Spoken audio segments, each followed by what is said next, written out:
कहानी मूर्ख शेर।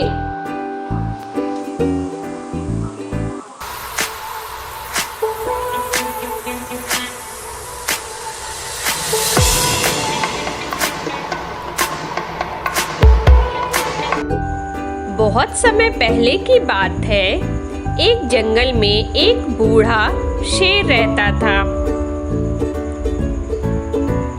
अब उसमें पहले जैसी शक्ति नहीं बची थी, इस कारण वह बामुश्किल शिकार कर पाता था। भूखे रहने के कारण उसका शरीर भी कमजोर हो चला था।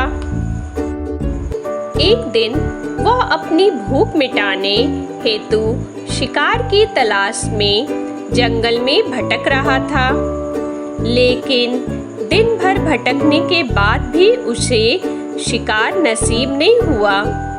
शाम होते होते वह एक पहाड़ी के पास पहुंचा। वहां एक गुफा थी। शेर ने गुफा में यह सोचकर झांका कि अवश्य ही वहां कोई जानवर रहता होगा, लेकिन बाहर से उसे कोई दिखाई नहीं पड़ा। शेर गुफा के अंदर चला गया। गुफा में चारों ओर दृष्टि डालने पर भी उसे कोई दिखाई नहीं पड़ा। वह समझ गया कि गुफा में रहने वाला जानवर बाहर गया हुआ है। वह भूखा था और दिन भर जंगल में भटकने के कारण थक चुका था। अब उसमें कहीं और जाने का सामर्थ्य शेष नहीं बचा था। वह उसी गुफा में एक कोने में छुपकर बैठ गया और गुफा में रहने वाले जानवर के वापस आने का इंतजार करने लगा, ताकि उसे खाकर अपनी भूख मिटा सके। वह गुफा एक गीदड़ की थी। गीदड़ प्रतिदिन शिकार की तलाश में जंगल में जाता और खा पीकर शाम को आराम करने के लिए गुफा में लौट आता था। उस शाम जब वह अपनी गुफा के पास पहुंचा तो वहां का माहौल उसे कुछ अजीब सा लगा। उसने ध्यान से देखा तो उसे शेर के पैरों के निशान अपनी गुफा के भीतर जाते हुए दिखाई पड़े। वह समझ गया कि शेर उसके आने की प्रतीक्षा में गुफा में बैठा है। गुफा के अंदर जाने का अर्थ शेर का आहार बनना था।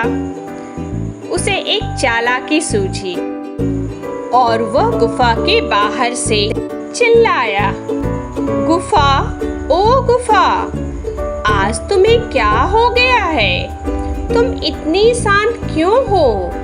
मैं वापस आ गया हूँ। तुम मेरा स्वागत नहीं करोगी? गीदड़ की आवाज गुफा में बैठे शेर ने सुनी। वह भूख से तड़प रहा था। उसने सोचा कि शायद गीदड़ के वापस आने पर गुफा उसका स्वागत करती है, लेकिन मेरे यहाँ होने के कारण आज कुछ कह नहीं रही है। वह नहीं चाहता था कि हाथ आया शिकार उसके हाथ से निकल जाए, इसलिए वह गुफा के अंदर से दहाड़ा, स्वागत है मेरे दोस्त। शेर की आवाज सुनकर गीदड़ डर से कांप गया। अपनी जान बचाने के लिए वो वहां से सिर पर पैर रखकर भागा।